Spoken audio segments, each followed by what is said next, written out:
हाँ तो दोस्तों, इस वीडियो के अंदर हम पीएनजीएच गार्गी फैशन ज्वेलरी के आईपीओ के बारे में बात करेंगे और जानेंगे कि इस आईपीओ के अंदर आपको कितना लिस्टिंग गेन मिल सकता है और आपको इस आईपीओ के अंदर अप्लाई करना चाहिए या नहीं। चलिए शुरू करते हैं।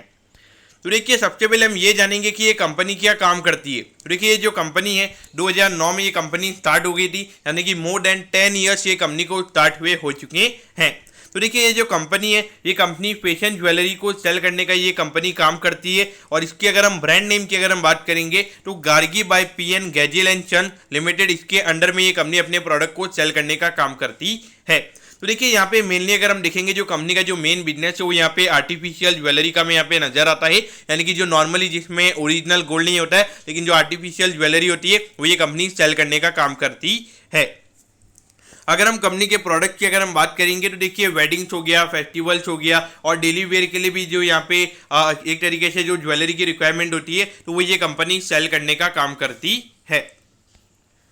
अब अगर हम यहाँ पे कंपनी के अगर हम प्रोडक्ट लिस्ट की अगर हम बात करेंगे तो देखिए, इयरिंग्स हो गया, नेकलेसेस हो गया, पेंडेंट, चेन्स हो गई, फिंगर रिंग्स हो गए, तो ये सारे जो भी ज्वेलरी से रिलेटेड जो भी आइटम्स होते हैं, ब्रेसलेट्स हो गया, एंकलेट्स हो गया, नोज पिन्स हो गया, तो ये सारे ये कंपनी सेल करने का काम करती है। तो देखिए, यहाँ पे जो PN Gadgil and sons limited है उसके साथ में कंपनी का एग्रीमेंट है और PN Gadgil art and culture foundation है, तो इन दोनों के साथ में कंपनी का यहाँ पे एक एग्रीमेंट बना हुआ है। तो यानी कि उनके जो प्रोडक्ट्स हैं वो यहाँ पे ये कंपनी सेल कर सकती है इंडिया के अंदर। और उसी के साथ में जो इनके स्टोर्स है तो उनके स्टोर्स में यहाँ पे सिक्योरिटी गार्ड भी उनकी तरफ से वहाँ पे उनको दिए जाते हैं। तो देखा जाए तो डेफिनेटली यहाँ पे एक अच्छा एग्रीमेंट उनका बना हुआ है। हाँ, तो ग्रोथ पॉइंट ऑफ व्यू से अगर हम देखेंगे तो ये आर्टिफिशियल ज्वेलरी वाला जो बिजनेस है आने वाले टाइम पे काफी अच्छे तरीके से हमें ग्रोथ हुआ नजर आ सकता है, क्योंकि जिस तरीके से यहाँ पे जो यंग पॉपुलेशन है और जितना ज़्यादा हमारा यंग यूथ है तो वहाँ पे मेनली वहाँ पे इतना ज़्यादा उनका इनकम नहीं रहता, तो वो यहाँ पे सीधा जाके गोल्ड लेना पसंद नहीं करते। तो देखते हैं कि हमको सिर्फ एक तरीके से आजकल लोगों को दिखाने का भी बहुत यहाँ पे एक चीज़ें मार्केट में चल रही है, क्योंकि जैसे वहाँ पे लोग आर्टिफिशियल ज्वेलरी लेना भी बहुत ज़्यादा पसंद करते हैं। अब अगर हम यहाँ पे स्ट्रेंथ की अगर हम बात करेंगे तो देखिए, इनका जो ब्रांड नेम की अगर हम बात करेंगे तो पीएन गैजिल एंड सन्स इनका एक अच्छा ब्रांड नेम हमें कंपनी का नजर आता है। और इनकी अगर हम प्रोडक्ट लिस्ट की अगर हम बात करेंगे तो एक दो प्रोडक्ट नहीं है, जितनी भी तरह की ज्वेलरीज होती है वो ये कंपनी सेल करने का काम करती है। और एक हाइब्रिड शॉपिंग मॉडल है, यानी कि ऑनलाइन भी यहाँ पे अवेलेबल है और उसके अलावा आप ऑफलाइन भी इनके स्टोर्स हमें यहाँ पे नजर आते हैं। इनके जो प्रमोटर्स है तो देखिए 10-11 साल से उनकी कंपनी यहाँ पे चल रही है, तो लगभग एक 10-11 साल का एक्सपीरियंस उनका हमें यहाँ पे नजर आता है। तो डेफिनेटली वो चीजें हमें यहाँ पे काफी अच्छी नजर आती है।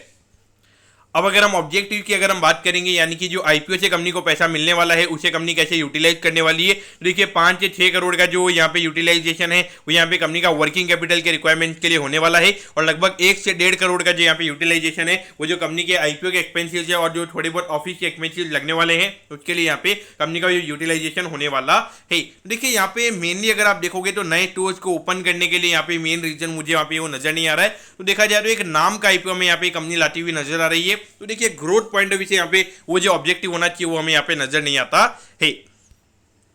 अब अगर हम कंपनी के प्रमोटर्स की अगर हम बात करेंगे तो देखिए, गोविंद विश्वनाथ गैजिल, उसके अलावा अगर हम बात करेंगे रेनू गोविंद गैजिल, ये दोनों हमें कंपनी के प्रमोटर्स यहाँ पे नजर आते हैं।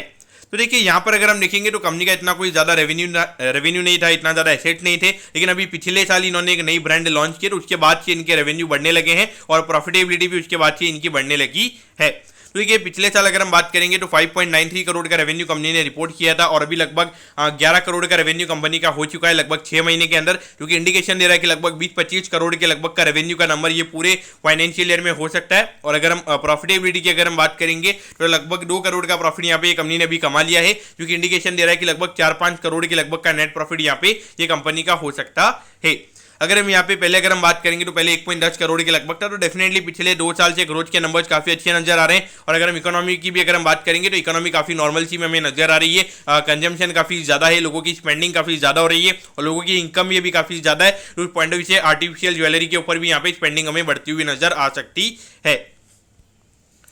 तो देखिए, अगर हम यहाँ पे आईपीओ की डिटेल्स के बारे में अगर हम बात करेंगे तो देखिए 8 दिसंबर को ये आईपीओ में ओपन होता हुआ नजर आएगा और 13 दिसंबर को ये आईपीओ में क्लोज होता हुआ नजर आएगा। यहाँ पे 30 रुपीज पर शेयर पे यहाँ पे कंपनी शेयर दे रही है। 4000 शेयर का हमें यहाँ पे लॉट नजर आता है, यानी कि एक लॉट को अप्लाई करने के लिए 1,20,000 रुपए यहाँ पे लगेंगे। अगर हम फ्रेश इशू की अगर हम बात करेंगे तो 7 करोड़ 80 लाख रुपीज का हमें यहाँ पे आईपीओ नजर आता है। इसमें जो अगर हम रिटेल कोटा की अगर हम बात करेंगे तो 3 करोड़ 90 लाख रुपीज का हमें यहाँ पे रिटेल कोटा नजर आता है, यानी कि लगभग 350 से 400 400 लोग अगर ये आईपीओ में अप्लाई करेंगे तो वहां पे ये आईपीओ में टोटली सब्सक्राइब होता हुआ नजर आएगा।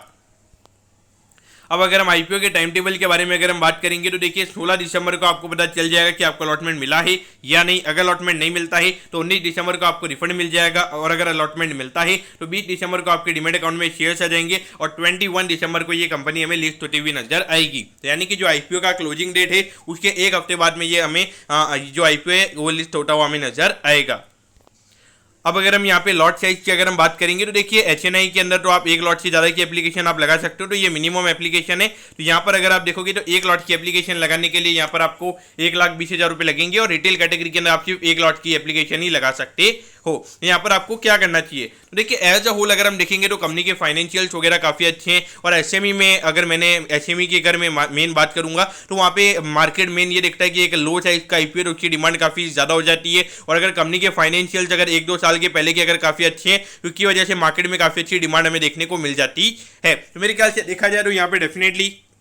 जिस तरीके का अभी इतना ज़्यादा रिस्पांस हमें एसएमई आईपीओ में देखने को मिल रहा है, जिस तरीके की डिमांड हमें देखने को मिल रही है, तो वहाँ पे डेफिनेटली 40-50% की जो लिस्टिंग गेंस है वो आपको यहाँ पे मिल सकते हैं। तो मेरे ख्याल से उस पॉइंट ऑफ व्यू से यहाँ पे आपने अप्लाई करना चाहिए। बाकी मेरे ख्याल से long term point of view से इतना कुछ इंटरेस्टिंग मुझे कंपनी में नजर नहीं आता, क्योंकि यहाँ पर अगर आप देखोगे ये जो आर्टिफिशियल ज्वेलरी वाला बिजनेस है, चांदनी चौक पर भी अगर आप जाओगे, चर्चगेट पर भी जाओगे, तो वहाँ पे हर जगह आपको आर्टिफिशियल ज्वेलरी मिल जाएगी। तो यहाँ पे डेफिनेटली एक बहुत बड़ा अनऑर्गेनाइज्ड मार्केट हमें यहाँ पे नजर आता है, और यहाँ पर अगर कंपनी को डेफिनेटली अगर एक अच्छे लेवल पे ग्रो करना है तो वहाँ पे एक बड़ी कैपिटल कंपनी को लगेगी। लगभग ये 5-6 करोड़ से यहाँ पे कंपनी की बात नहीं बनने वाली, वहाँ पे लगभग 100-150 करोड़ की कैपिटल कंपनी को लगानी पड़ेगी, नए नए स्टोर्स लगाने पड़ेंगे, काफी एग्रेसिव वे में कंपनी को मार्केटिंग करनी पड़ेगी, तब जाके एक बड़ा बिजनेस अगर हम बात करें, यानी कि अगर 100 करोड़ का प्रॉफिट अगर आने वाले 5 साल में अगर कंपनी को पूरे साल का करना है तो वहाँ पे डेफिनेटली इतना काम कंपनी को करना पड़ेगा, तब जाके ये पॉसिबल हो सकता है। तो वो चीजें मुझे यहाँ पे कंपनी में नजर नहीं आती है, लेकिन listing in point of view से आपने यहाँ पे डेफिनेटली अप्लाई करना चाहिए। तो दोस्तों मैं वो कहता हूँ कि पीएनजीएच गार्गी फैशन ज्वेलरी के